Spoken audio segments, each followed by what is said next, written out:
My name is Mickey Gaminal. I'm with ASVAB Domination, so anybody you know who's joining the military and wants to get the highest possible score, go ahead and look me up, Gaminal Tutors. I am a veteran myself. Oh, thank you for your service. So we're always looking to hire veterans. Nice. And work with veterans because I want to get the military contracts. Yeah. Of course. Right. So. Cool. Paula Williams with ABCI. Our latest project is a bundle for startups that includes personal branding, prospecting, sales training, and a starter website and social media profiles. And that bundle we just put together for startups and side hustles in the aviation industry, because there's a lot of pilots who are on furlough now looking for a way to use that time. A lot of them going back now, but they've gotten a taste of freedom and probably have an idea that they're trying to execute on now. No longer employable once they get started in their own business. Mm. Feel that. John Williams, and this is her company. I occasionally help out with some business consulting on the side, but her primary thrust is marketing and sales. Tylor Hall with Shrike Eagle Aviation. We're trying to start a new MRO, maintenance, repair, and overhaul facility in Las Cruces, New Mexico. And also maybe teaming up with another operation of business development, building hangars here in the Albuquerque area. And it's also interesting that the Las Cruces, New Mexico airport is also opening up more land for direct hangar development. So that's some new things down there. Cool. And you said the cost of that project was estimated at $50 million, right? Yes, that's for the Cibola Business Park. Right. So, Tylor, you are looking for investors in that effort. Yes, we are looking for investors. Yes.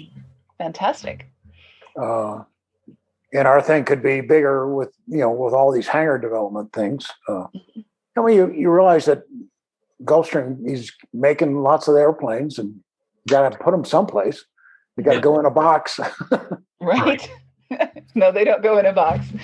And we can testify that Tylor is fantastic to work with and very detailed, and he knows his stuff. So he's definitely worth the time to talk to. Good deal.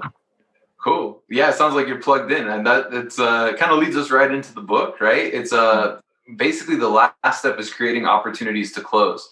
So I would imagine for you, Tylor, being in that position where you hear about these things before everybody else, it's not something that happened accidentally. I'm sure that your career has kind of brought you here and to a lot of other places as well. Yeah, I hope so.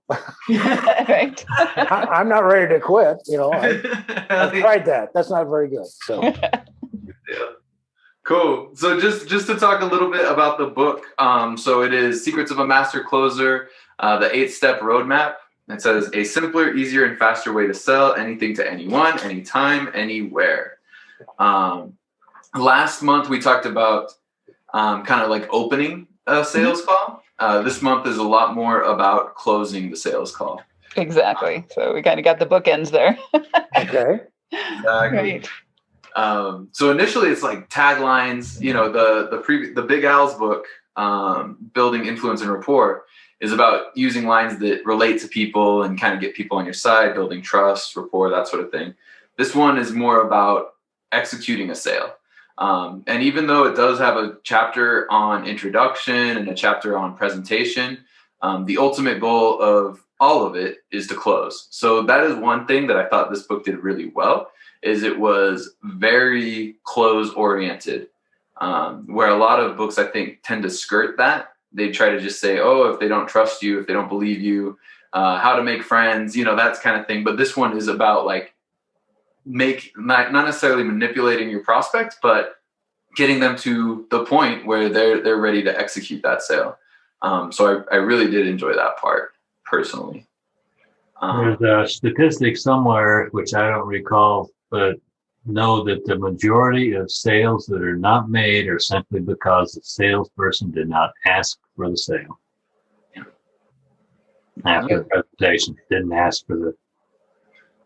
Yeah. Yeah, you have to ask for the sale, and you have to listen for the, I don't know what the book said, but listening for the signs that this is going to solve his problem. Mhm. We're problem solvers. Mm-hmm. You know, Exactly. what is this, my widget here? You know, how is this, widget going to help solve his problem? Help us wake up. So, And sometimes you can't, and you have to acknowledge that fact. right. And Times I sold used cars, and this lady came in with a Dodge truck and said she needs a new truck. And I said, okay. And started showing her trucks, and I just decided to ask, well, why do you need a new truck? What's wrong with this one? Oh, it's got this problem, and so on. And I took her aside and said, ma'am, and she was almost in tears because she said, I don't know if I can afford a new truck. I said, well, I can tell you what's wrong with your truck, having already repaired one myself with that. And I said, you go to a mechanic and you tell them this is what it needs, and you'll probably get away for $400 or $500. I said, there's no reason to buy a new truck for that. And she was in tears and thanked me and left. I mean, And you got if fired. my boss had known that, he wouldn't have been happy at all. But it was the right thing to do. Yeah. well, and you make a reputation for yourself. You're talking about building your own brand. Yeah. It's a personal brand, right? Yeah. Yeah. This is something new to me. I always thought of the brand as the company I work for, Right. but it's not. Mm-hmm. And Especially nowadays. Yeah, and I'm especially surprised at the websites I see, and they don't talk about their people. Nope. Who am I talking to? Who's the owner of this company? What did he do? What about the support people? Now, I have seen others.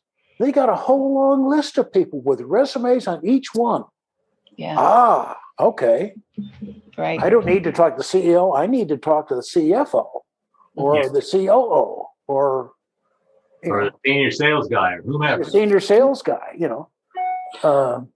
We've got a banker that we've followed around to 3 different banks because he is so good and he knows our situation, he knows our business, and he goes out of his way to propose solutions to whatever problem we bring him. And so we don't care whether he's working for Chase or a credit union or somebody else. We want that banker, right? So we don't care about the brand. We care about that person. And we have our accounts every time he's moved. That's right. So we have accounts all over the place because everywhere he moved, we followed him and opened an account so we could talk to him. Yeah. Just for the purpose of having access to this guy, and that is personal branding, I think, at its best. And that's I think what people are looking for these days is somebody to shake hands with and that they can trust. So that's Mickey, you've got kind of a different situation because people you're usually dealing with one person who can make a decision within that phone call, within the context of that phone call.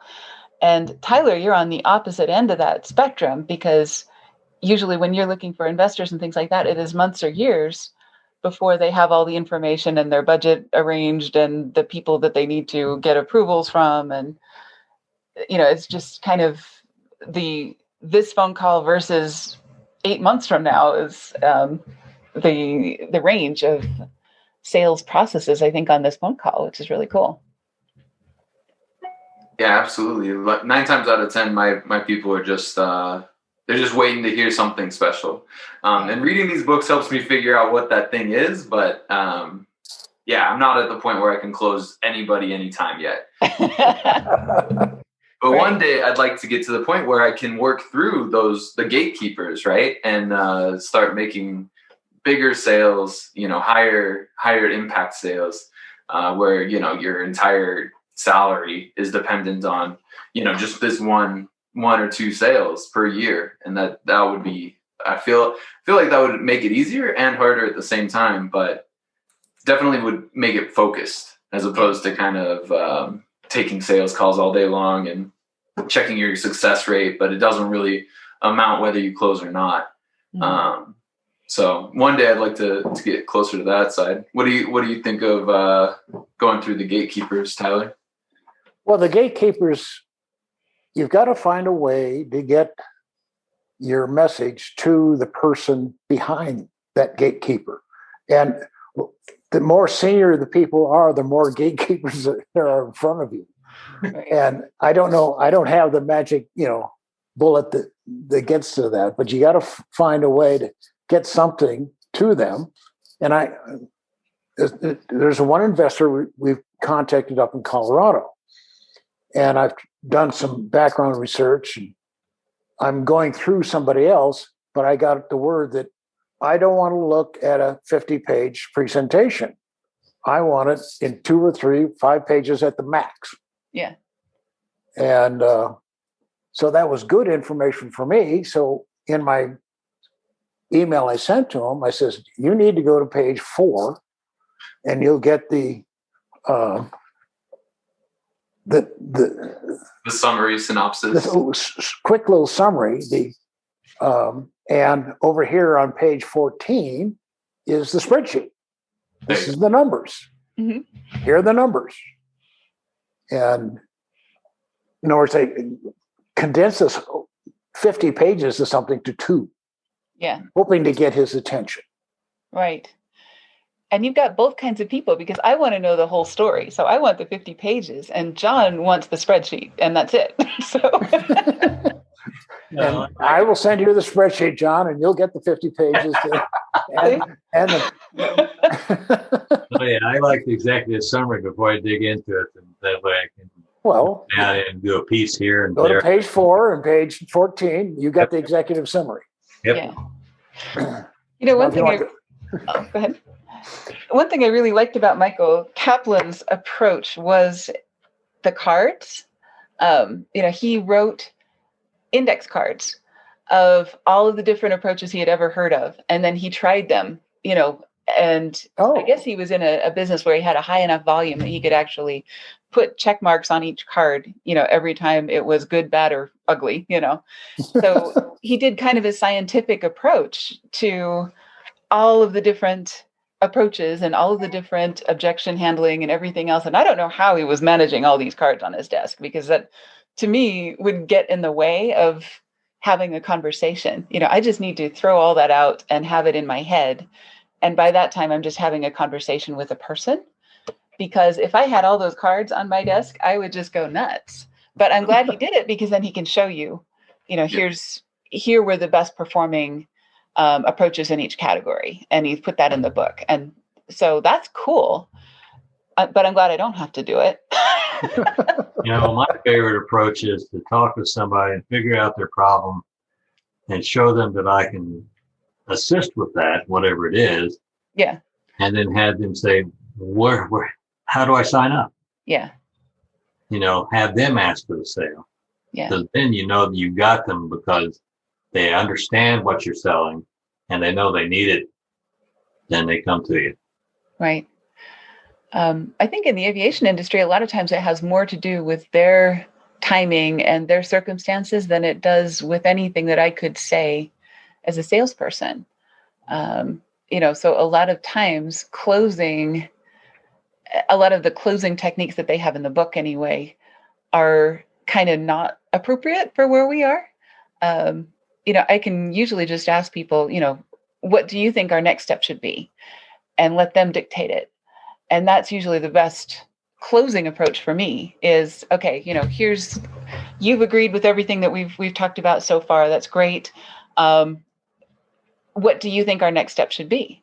And that's usually my closing technique, is let them take it from there and say, well, I have to talk to this person, or let's write you a check, or when can you install, or when can we get started, or, whatever. So the other person to look for is the hidden decision maker.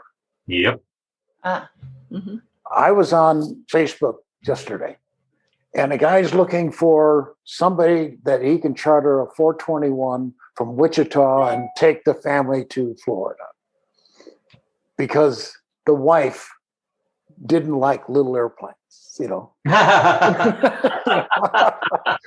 And, I finally realized that this guy needs whoever's taking them to sell the airplane, but to sell the comfort and the ease and all the other has nothing to do with the 421, but this is what it offers as benefits. What are the benefits here? Yep. The interior luxurious shot with the... She doesn't care about the 380 horsepower 6-cylinder whiz-bang engines or the parts of propellers or she wants to know about the paint job, Is the seat comfortable? Is the air conditioning running right? Do I have funny smells? And there are salespeople that will spend 6 months selling the guy on the engine capabilities or something along those lines. And it's so easy to miss the mark. Yeah, he's already bought the airplane. He's just trying to justify it to his wife. Right. In his mind, There's always that second sale, because your guy might be 100% on board, but then he's got to sell it to his boss or his wife or his board or his whatever. So, there's always that second sale where you got to give them the bullet points, right? So that they will be able to get through that conversation without being embarrassed or, will be able to get that other person on their side. For sure. Even if it's just looking yourself in the mirror and being like, I made a good decision by buying this thing. Yeah. There's always going to be a speculation of, was this worth it?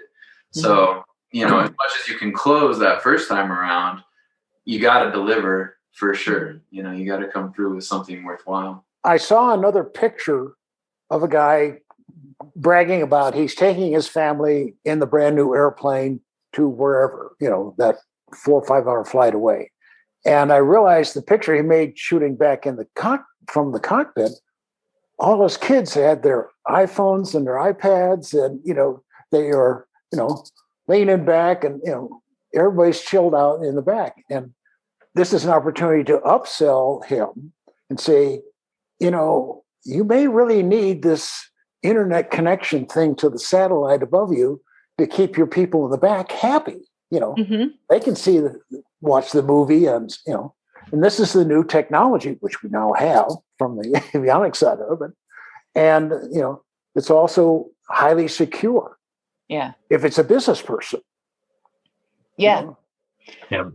Yeah, because, they're buying convenience. They're not necessarily buying the airplane. They're buying, I guess the old saying is, you don't go to the hardware store to buy a drill. You go to the hardware store to buy a 1/4-inch hole, because that's what you need, right? To make the hole, yeah. Right. You don't need a drill. You just need the means to make that happen. And a lot of people who buy aircraft, some of them are actually buying the aircraft because they love that particular thing, or they're buying a piece of history, or they're buying the performance, or they're buying whatever. But most people are buying convenience. And so that's the whole, that's what you need to sell them. And now, especially corporate aircraft, that's what we're talking about. Not only convenience, but safety. Yeah. Security. Oh, not everybody's going to get, their shots like they should, but, right. And they're still concerned about, not wanting to travel with a crowd. And so that sell that as benefit. It's really in line with when he talks about tie downs, which are yes agreements from the prospect. And so he uses the example of a car salesman who is selling a car with all of these capabilities. Right. And so you can say, the car is safe, first you can say the car has airbags. Then you say the benefit of the car that has airbags, and then you ask for their agreement. So rather than just saying the car is safe or this car has 12 airbags, what you say is this car has 12 airbags, which results, then you talk about the benefit in safety for your children. Wouldn't you agree that that's important? And once you get that yes, that's a tie down. So every time that you can build that yes pattern, you're getting. Yeah, I get that. Yeah, I love that. Yeah. So it sounds exactly what you're talking about, because as a salesperson, you get caught up in the features. You don't think about the benefits. Personally, especially, It's all benefits. built everything I've made. Everything I sell is something I built, and I'm like, this is cool because of dot dot dot dot dot, and like it's because I created it. I know, like, they don't care about WordPress. Like they don't care at all that like there's videos that are attached to quizzes that test you on averages. Like they don't care about that. They just want to pass. And so they just want to pass the ASVAB. Well, it's also who you're talking to. Are you talking to the CEO wants safety for his people, or you're talking to the corporate pilot that wants the latest whiz bang? The GPS, Garmin, yes, Garmin whiz bang. Exactly. They want the toys. So, it's all different motivations. But yeah, I mean, and often you're selling to more than one person. So you do have to get a tie down here, a tie down there, a tie down there. And Sandler calls them portholes, right? When you're going from one end of the submarine to the other, you get through this end of the portal, you get the pre-frame, I think we should meet for 30 minutes and talk about this. They agree to the meeting. You close that portal. You get to the next portal. Do you agree that this is a problem? Yes, I agree that that's a problem. You close that portal. So then your submarine is more likely to not sink the more portals you get closed, right? So that's a neat analogy. Yeah. You getting those portals closed. Oversimplification is not good either. Agreed. I mean, I took my daughter when she first moved into town out to buy a car. And she had her heart set on I won't say the name because it was a disaster. But we walked into and we looked at the cars, did all the stuff, walked into the sales guy.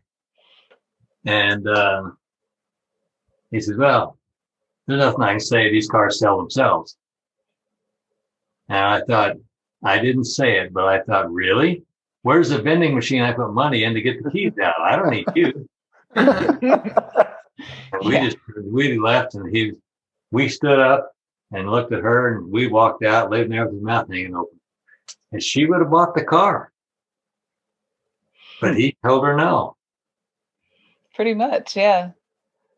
I mean, that's what they come for. Like, as soon as a prospect's coming in to see you, it's because they want what you have. That's right. I mean, until such time as you can actually go someplace and put money in a vending machine and get a set of keys out and drive off with it, which you can't. Sales guys are needed, and girls, salespeople. Well, but Tesla there's a car vending machine right outside the strip now. Yeah. Carvana. It's a beautiful piece of equipment. So you're driving on the I-15 and you see a gigantic stack of Bugattis. I've seen that. That's cool. It's a gigantic car vending machine, literally. And I know. I've seen it on the net. Okay, but if you can get the car you want that way, at the price you want, then you don't need a sales guy. Right. Yep. And that's why sales guys' days are numbered. I mean, that's not necessarily numbered, right? But you have to, like anybody who is in a profession, you have to adapt. You have to adapt to the change. Oh, yeah. Yeah. And there will always be people who want or need to talk to somebody because the particular question they have isn't answered by the website, or they want that warm, fuzzy feeling of there's somebody who's behind this that has a personal brand that I trust. And what that means is all the sales guys are going to end up edging toward marketing. Right. Right? Because they're going to become marketers so that these automated vending machines and cars, people will go up there and know which number to poke in to get what they want. Yeah. Or focusing more on the personal brand and saying, I'm the guy you want to buy a car from because I will stand behind it and I will solve any problems you have. And I am your guy, I'm your Huckleberry. And as such, you need you're always going to need that kind of stuff. Just like how we were talking at the beginning of this podcast about how you go to a big corporate website and you don't see any people. I'm sure the same is true with Carvana and their vending machines. Is if you don't see any people, a lot of people are going to be suspect to that, and with good reason. Big corporations, they definitely get a bad rap oftentimes, but without any person to kind of defend them or speak up, what opportunity do they have? So there's always a benefit to having a personal touch, in my opinion. Right. Yeah, the other thing too is that they got a vending machine, but do they have a place to get them repaired? No, they probably have some sort of a warranty or something. I'm sure they got all sorts of stuff stacked up. But again, do you trust it? You know? Yeah, and how do you know that if there's not a sales guy around to talk to you? Yep. Yeah. Well, I think that you're going to have, again, the sales guy seeing somebody walk into the showroom is kind of going away. And I've heard that some people are saying that the whole car industry is completely changed to the shopping online. Mm-hmm. But now they do have to get connected to somebody to close the deal. And so the salesman's still there, but he may be on the Zoom meeting. Mm-hmm. And, oh, yeah, we can have the car delivered to your front door for your test drive. Yeah. The test drive aside, we've talked to Tesla because we're going to get one of those cars maybe later this year, but you configure that car online. You put the money for the down payment online. You decide if you want to lease it or buy it online. Right. Even if you're in the showroom, they walk you through this online, right? Online, right? Yeah. And then, as a matter of fact, up until recently, it was illegal for a salesman to sell a Tesla in Salt Lake City. Because they didn't have a license. And the city wouldn't provide it. They couldn't get it. That's awesome. I mean, I put down my down payment on the Tesla truck. It's an ugly thing, but it looks amazing. I didn't put down the down payment, but you got to put $100 to reserve it. Right. Sure enough, as soon as that thing comes out, I don't think I'm going to get a call from a Tesla salesman. I'm pretty sure what's going to happen is they're going to, ping me on the DMs and, have me build it up like a cheeseburger at Burger King. You want pickles on that? It's easy to do because if you go online, because we configured a sedan and we configured the SUV, and we have both configurations sitting out there just waiting for us to execute. They're beautiful vehicles too. They're awesome. Yeah. Let me tell you what I'm working on. Okay. Atlantic Aviation in California owns a number of refueler trucks that are pre-2011. What kind of trucks? Refueler trucks. Oh, yeah. Putting jet fuel in airplanes. But they're older. Now, they were under an exempt category if they could record how many miles you drove them this month. They drove 6 miles because you never leaves the airport. Okay. You're under 100 miles a year, you're exempt. So a big chunk of these guys, now Atlantic Aviation has 9 locations in California.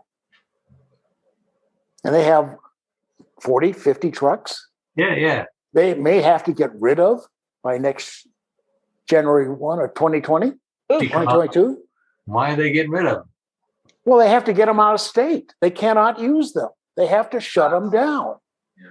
The exemption goes away. The emissions. Right? Yeah. The exemption goes away. I got it. You can't just the state's going to shut them down or they get a fine. Yeah.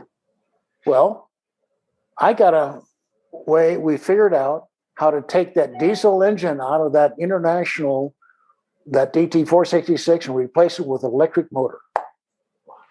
Bolts up to the transmission. Very cool. Battery pack. And we start putting solar cells on the top so it becomes a green vehicle. Yeah, a green vehicle. All over the place.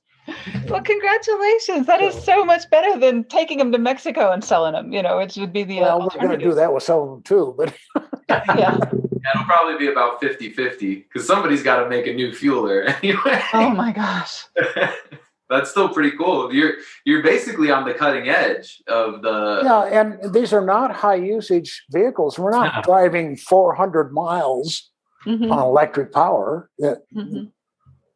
Boy, they may get 2 or 3 miles a day, if that, a couple hundred feet. So that's the perfect use case for electric cars. They don't. And they're even making them take the Hobart 90 kVA power track. GPUs. Yeah. Got to get rid of those too. They're not tier 4 diesel engines. Well, that diesel engine is the Cummins Dodge pickup engine. Take that out.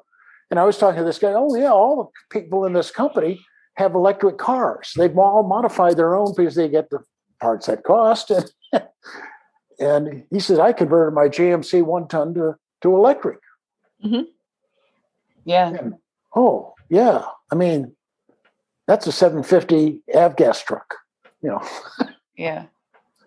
And now it doesn't matter what age the truck is. Right.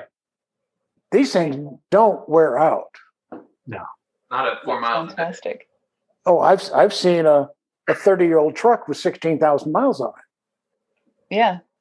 It's almost like airplanes, I mean, they're older airplanes are, and this is one reason that this is going to be different, I think, than automobiles, because you can order an automobile from a vending machine, but most of the planes that are sold these days are older aircraft, and they're not something you can configure yourself. And you got to get somebody like Jeremy or somebody like that can do an evaluation of the aircraft and go through the logbooks and everything else, and somebody that you trust and somebody that has a personal brand and all of those things to represent to you which of these two used aircraft is the better value for your use case, or for your mission, right? Exactly what I want to do. That's precisely what I want to take that 1966 whatever. You're not driving a 1966 Mustang, right? On a daily driver, but that's exactly what we're doing. Yeah. Yeah. Our fleet is 30, 35 years old on the average, or more. Some Right. of them are. I'm looking at buying an Aero Commander behind me. That's a 1963. Yeah. Yep. It's all original. Well, I'm going to start over. Right. And we'll do a photo rehab of exactly what we do to it. This has not been done very often. You're handed a set of books, and new log books will now be all digitized, and I'm going to give them a book, picture book. This is what we've done to this airplane. Not just fix the engine, new engines, new panel, new electrical. And I mean everything new. Can't reuse the circuit breakers or all the wires.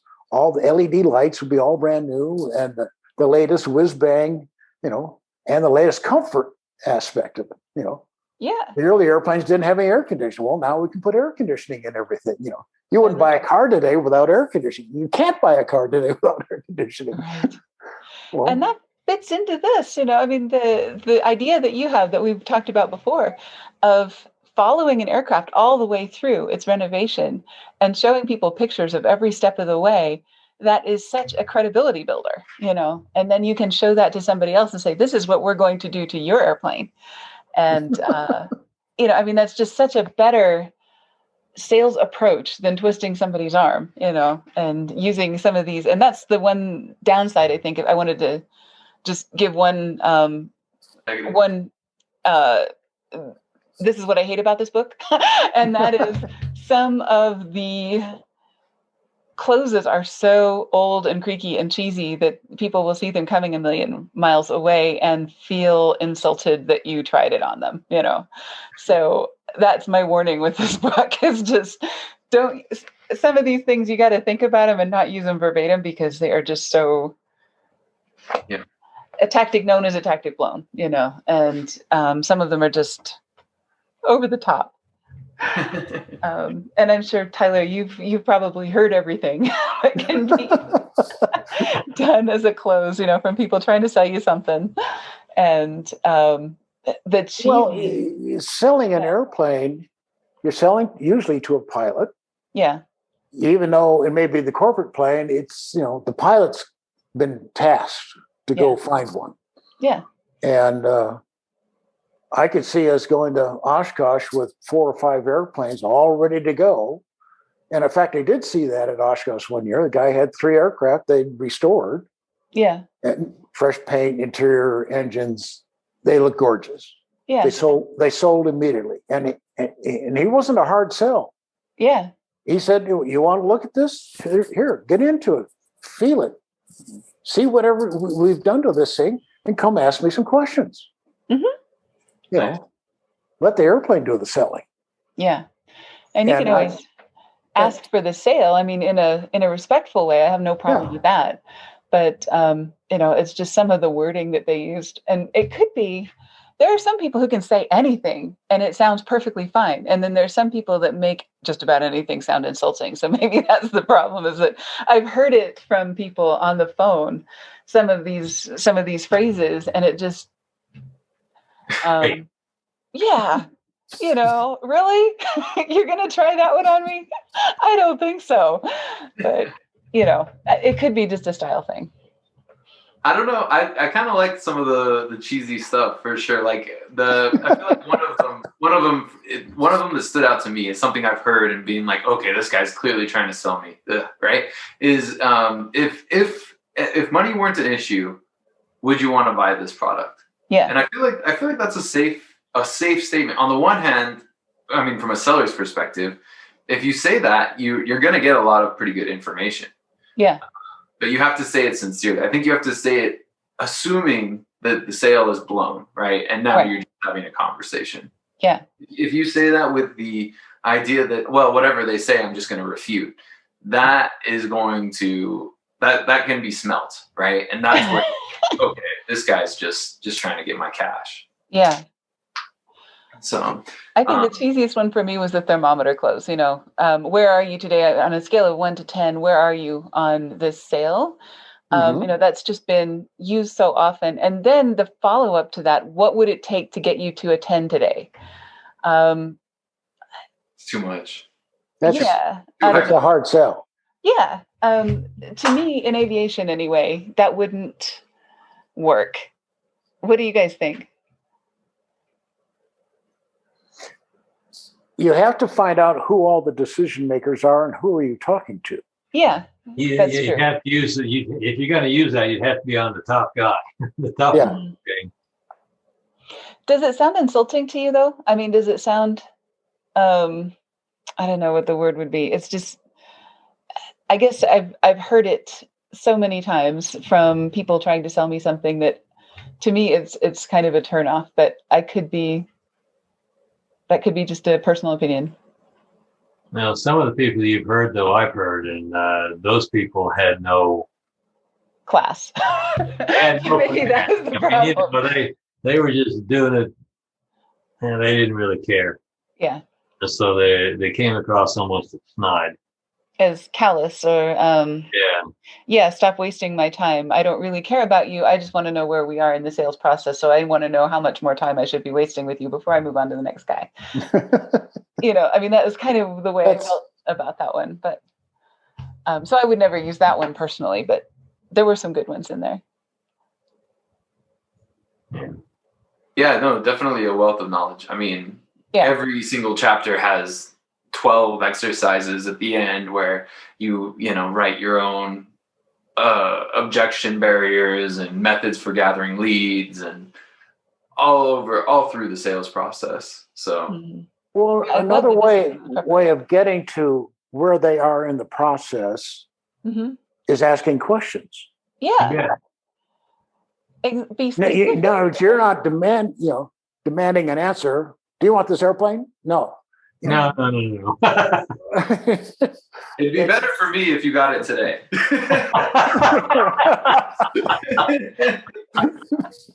Yeah, right. You'll starve to death. And it's a matter of, asking them, well, what do you think about this feature? Is that important to you? Yeah. Get him to talk to you about the feature, the benefit.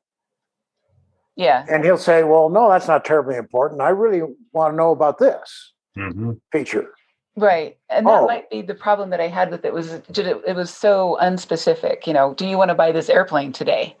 That's kind of ridiculous, but it's do you agree that these features are important? That would be fine, Yeah. And the question could be, what do you think about the safety features we've got built into this? Yeah. The redundancy features, is that important to you? Right. Now you're finding out what's important to him, or, I don't care about the color. I want the leather seat, Okay. Exactly. And that's more caring, I think, of the person, right? that you're selling to? Well, you're getting yeses. Yeah. The object is just get a series of yeses where there is no no. Mm-hmm.